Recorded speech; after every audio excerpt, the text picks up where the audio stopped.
Samahan niyo po akong pakinggan ang part 3 ng ating story. Alam mo pare, ang mga babae may mga pangangailangan din yan. Parang tayong mga lalaki. Ikaw nga di ba? Paminsan-minsan tumitigim ka ng ibang putahe para may iba naman. Ganon din ang mga babae. Pareho lang din naman nila tayo. Paliwanag ni Mang Melvin. Bahagyang nagitla si Cesar. Teka pare. Huwag mong sabihin. Ang punto mo hayaan kong maghanap ang misis ko. Natahimik ang magkumpare. Matagal ding nag-isip muna si Cesar bago muling nagsalita. Pare, malabo yan. Hindi ko yata kayang makitang nasa ibang lalaki si misis Wika ni Mang Cesar. Di wag mong tingnan. Kaswal lang na wika ni Mang Melvin. Anak ng tinapaw. Kung magsalita ka naman pare, parang nasubukan mo na At natigil sa pagsasalita si Mang Melvin. Teka pare, huwag mong sabihin. Tumangutang-ulang si Mang Melvin. Lalong naguluhan si Cesar. Ano? Teka nga, paano? Sino? Sunod-sunod na tanong niya. Nung umpisa, parang gusto kong magalit at magwala. Kalaunan, na-realize kong gaya ko, may pangangailangan din ng asawa ko. Kaya yun siguro, pumatol siya sa ibang lalaki. Hindi naman ganun kalaki tong lugar natin pare. Kaya ayun, nakarating din sa akin. Nakilala mo naman ba kung sino yung lalaking kumana sa misis mo? O sisa ni Mang Cesar? Tumangulang ito. Si Boyet, wika ni Mang Melvin. Si Boyet? Yung tricycle driver? Tumango itong muli. Putya. Anong ginawa mo pare? Kinumpronta ko si Boyet. Ayun, takot na takot ang gago. Halos maihi. Ang sabi ko lang, kung gusto niyang sumalisi sa misis ko, siguraduhin niya lang na wala siyang sabit at sakit. Hindi na rin naman niya kayang buntisin si Iska dahil magme-menopause na yun. Pinalaan ko na lang din na wag niyang kakwartahan ang asawa ko kundi tatapyasin ko ang mga bola-bola niya. At wag na wag niya akong sasabihin kay Iska na alam ko ang pinaggagawa nila.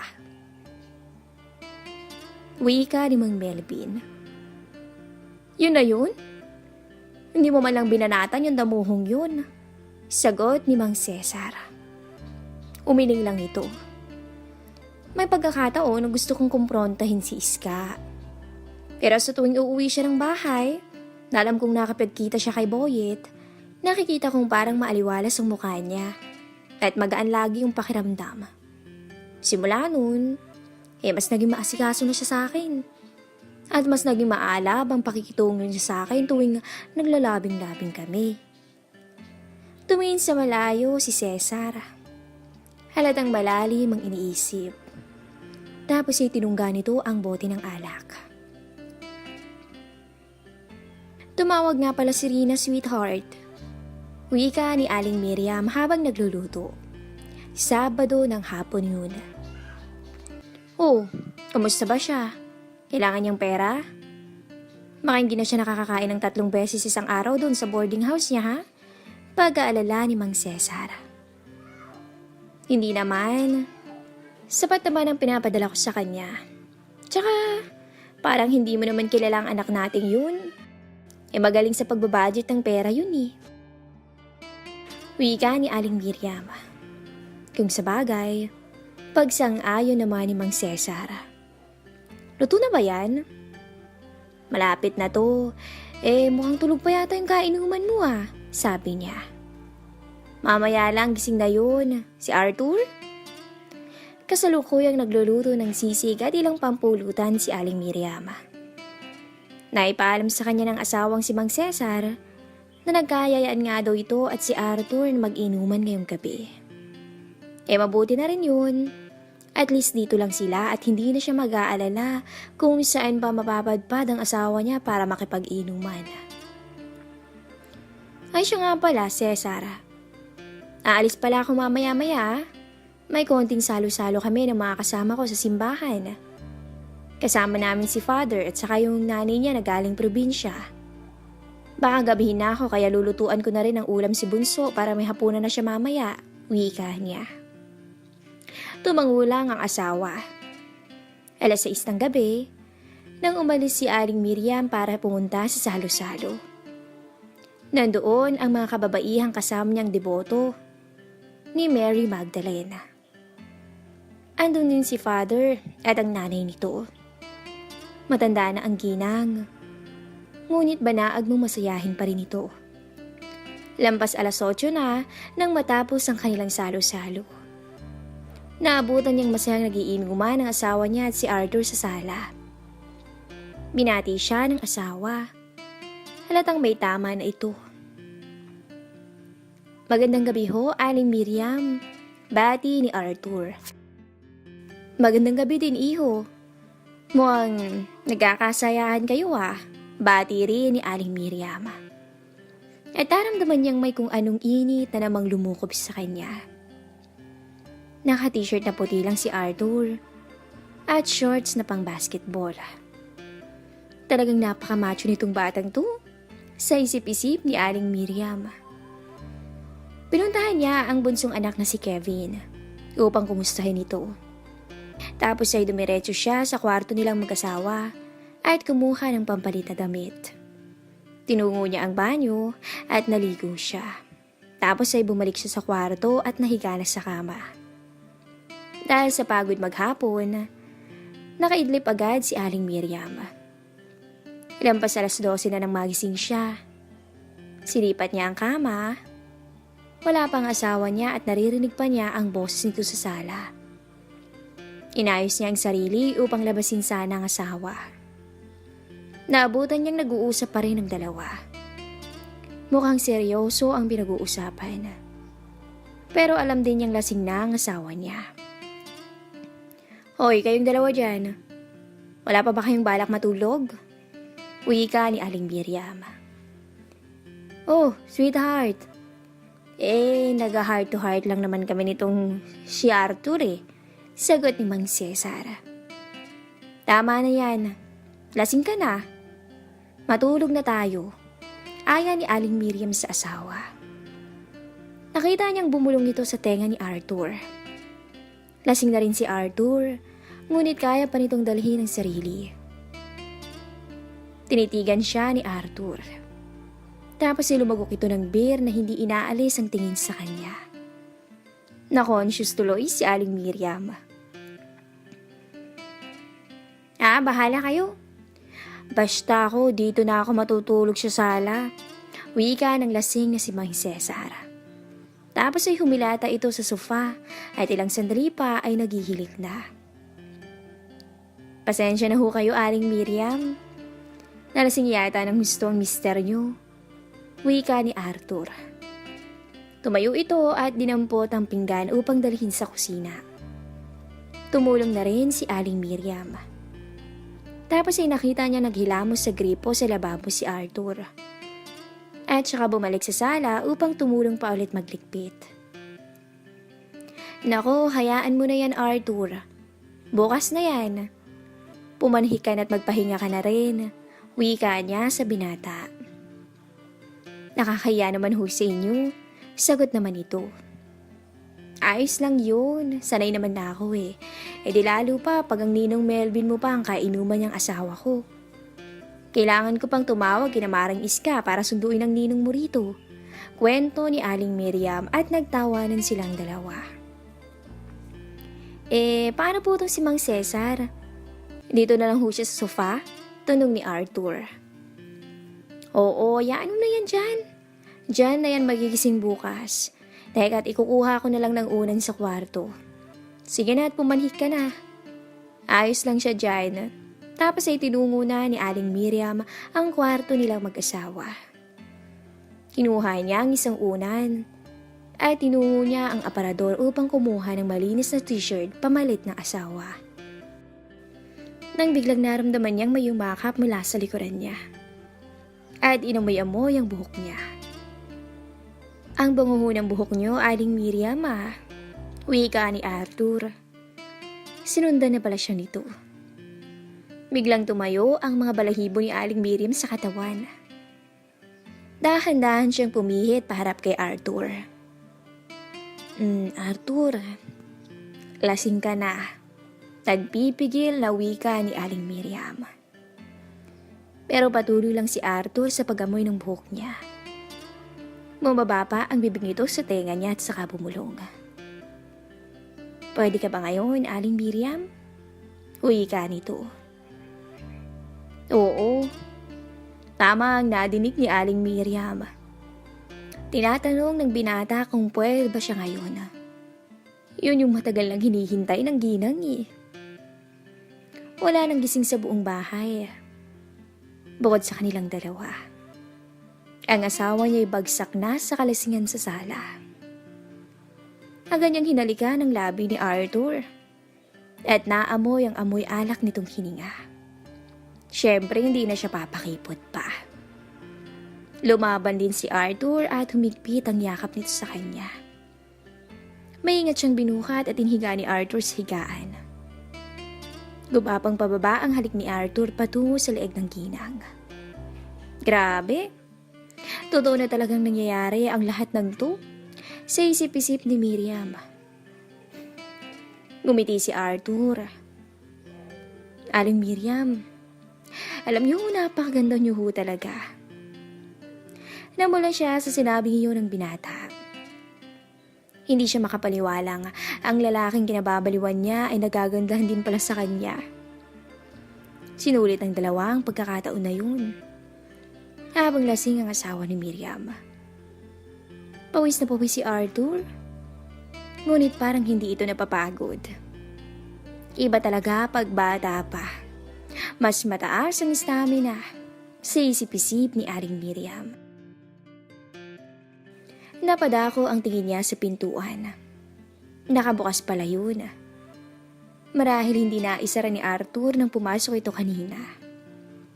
Malaya silang makikita ng kung sino mang dadaan upang gumamit ng banyo. At malamang, nadinig na dinig din silang dalawa sa labas. Pero wala na siyang pakialam pa. Napakaganda niyo ho, Aling Miriam. Sana ho payagan niyo ho akong maulit pa to. Sinserong sabi ni Arthur. Oo naman, Arthur. Payag ako. Nagpadala na din si Aling Miriam sa nararamdaman. Akala ko hindi ho mangyayari to Matagal ko na ho itong hinihintay. Pagtatapat ni Arthur. Talaga? Tila naman natuwa siya sa narinig dahil pareho pala sila ng nararamdaman sa isa't isa. Oo. Simula ho nung unang makita ko ho kayo dito, wika ni Arthur. Basta Arthur ha? Walang makakaalam nito Lalong-lalo na ang asawa ko. O siya, kilos na tayo. Paumaga na Baka may makakita pa sa atin, wika ni Aling Miriam. Tumayo si Arthur at dali-daling lumayo kay Aling Miriam. Habang nagbibihis si Arthur, ay pinalitan naman ni Aling Miriam ang kobrekama. Tapos ay nagpunta siya sa banyo upang mag-shower. Paglabas niya, inaabutan niyang inilapag ni Arthur ang lasing na asawa niya sa kama nila. Pinasalamatan niya ang binata at hinilikan siya nito bago tuluyang pumanhik. Tinabihan naman ni Aling Miriam ang asawa sa higaan at nakatulog siya ng nakangiti. Si Mang Cesar naman, walang kamalay-malay sa nangyari kanina lang sa mismong kama nilang mag-asawa. Banaag ni Mang Cesar ang kakaibang saya ng asawang si Miriam. Simula pa ng pagkagising nila kahapon. Araw ng linggo. Maagang nag-prepare kahapon si Aling Miriam. upang makapagsimba silang mag-anak. Ang anak naman nilang si Rina, bagamat hindi nila kasama sa bahay, ay tinawagan nito upang magsimba din ang araw na yun. Kung tutuusin, wala namang kakaiba sa kinikilos ng kanyang asawa. Nagtataka lang siya kung bakit napakagaan ang pakiramdam nito at tila nadagdagan ng pagkamasiyahin. Gayunpaman, iwinaksi niya ang mga agam-agam at ikinatuwa na lang ang kakaibang glow ng asawa. Masaya siyang makitang masaya ito. Araw ng Lunes ngayon at kakagaling lang niya sa kumpare niyang si Mang Melvin. Pasado 1:00 na ng tanghali yun at tapos nang mananghalian si Aling Miriam. Naabutan niya sa mesa ang pagkain niyang nakatakip at agad niyang sinunggaban yun. Matapos kumain, ay tinungo niya ang kwarto nilang mag-asawa. Naabutan niyang naglalaro ng Candy Crush ang asawa niya sa iPad nito. Binati niya si Aling Miriam at hinalikan niya ang asawa sa noo. Paglapat ng puwet niya sa kama ay biglang bumuhos ang napakalakas na ulan. Nako, ang lakas ng ulan na, wika ni Aling Miriam. Teka nga sandali, titignan ko lang kung nadala ni Kevin yung payong niya. At tinungo nito ang kwarto ng anak. Maya-maya'y bumalik ito dala ang isang itim na payong. Naiwan niya? Tanong ni Mang Cesar. Alam mo naman yung batang yun, napakaburara sa gamit. Walang payong yun ngayon. Pag hindi tumulang ulan, kailangan mong sunduin yun dahil siguradong susugod na naman yun at mababasa. Bili ni Aling Miriam sa kanya.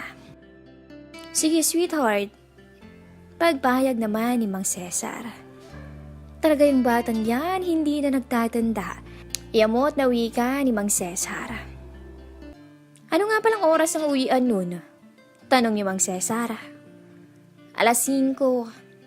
Kaya mga 4:30 pa lang dapat lumalakad ka na ha? Okay sweetheart. Nakangiti namang tugon ni Mang Cesar. 4:00 ng hapon. Ngunit walang senyales ng pagtigil ang malakas na ulan. Bagkus ay lalo pa itong lumakas. Kaya nang sumapit ang 4:30 ng hapon, ay naghanda ng umalis si Mang Cesar. Sinuot niya ang kapote at kinuha ang isang malaking payong na gagamitin niya.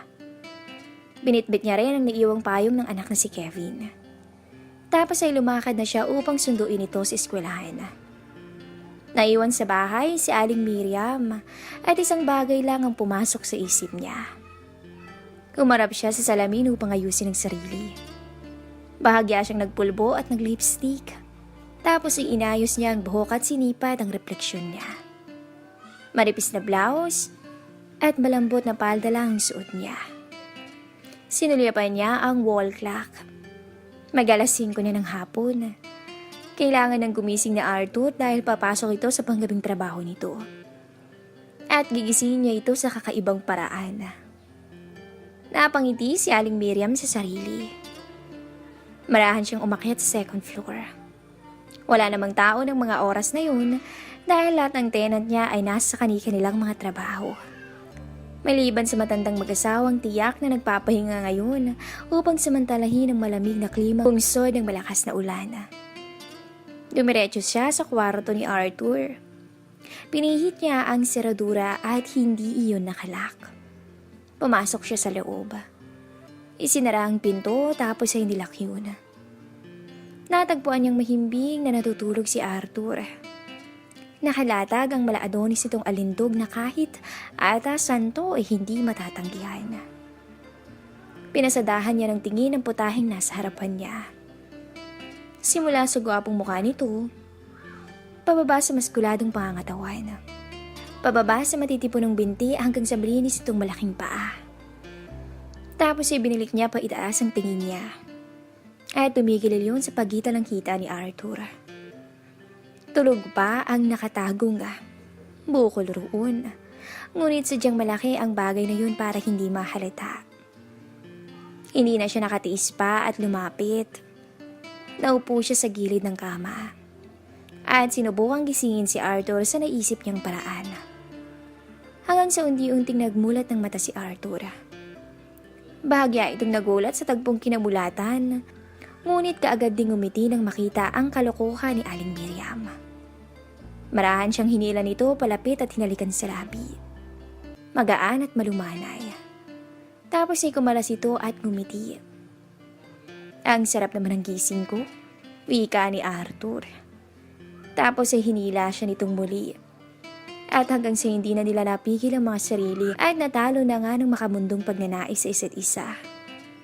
Lumipas ang ilang minuto, nasulya pa ni Miriam ang wall clock ni Arthur. 5:30 na ng hapon. Biglang kinabahan si Aling Miriam. Alam niya kasi na parating na ang asawa niya. Mag-prepare ka na, papasok ng trabaho mo. Baka malate ka na, iho. Binaghinda kita na makakain sa baba. Wika ni Aling Miriam. Kumalas siya sa pagkakayakap dito. Ngunit tila ayaw siyang pakawalan ni Arthur. Kailangan ko nang bumaba, Arthur. Parating ng asawa ko. Malumanay na sabi ni Aling Miriam. Sabay tingin ulit sa orasan. At pinakawalan na rin siya ng binata.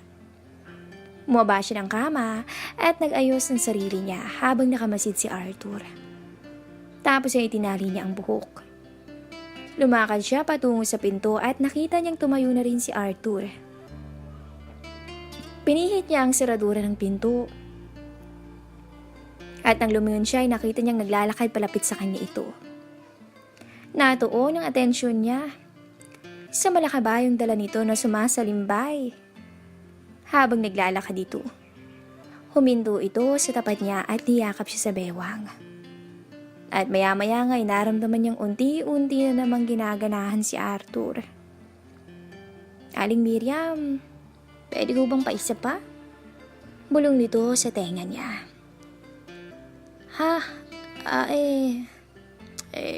Gusto ko pa sana Arthur eh. Kaso padating na talagang mag-ama ko eh. Paliwanag ni Aling Miriam. Bahagyang lumungkot ang mukha ng binata. Yaan mo bukas. Kigisingin kita ulit. Bawi niya. Ngumiti naman ang binata. Promise yan ha? Promise. O kailangan ko na talagang bumaba Arthur ha? Paalam niya rito. Lumabas siya ng kwarto ni Arthur at naglakad sa hallway. Nakalampas na siya ng kwarto ng anak na si Rina nang maramdaman niyang may humila sa braso niya. Kinabig siya at hinalikang muli. Bigla siyang kinabahan. Nag-aalala siyang baka may makakita sa kanila. Nasa gitna kasi sila ng hallway at naghaharutan. Bahagyang lumayo si Arthur at tinitigan siya sa mata. Aling Miriam, mahinang usal nito. Tapos ay dinampan nito muli ng halik ang mga labi niya bago naglakad pabalik sa kwarto nito. Siya na may agad na mababa ng hagdanan. Lingid sa kalaman nila ay may isang pares ng matang nakasaksi ng iskandalo sa hallway. Sino kaya yun? Abangan ang susunod na kabanata ng ating story.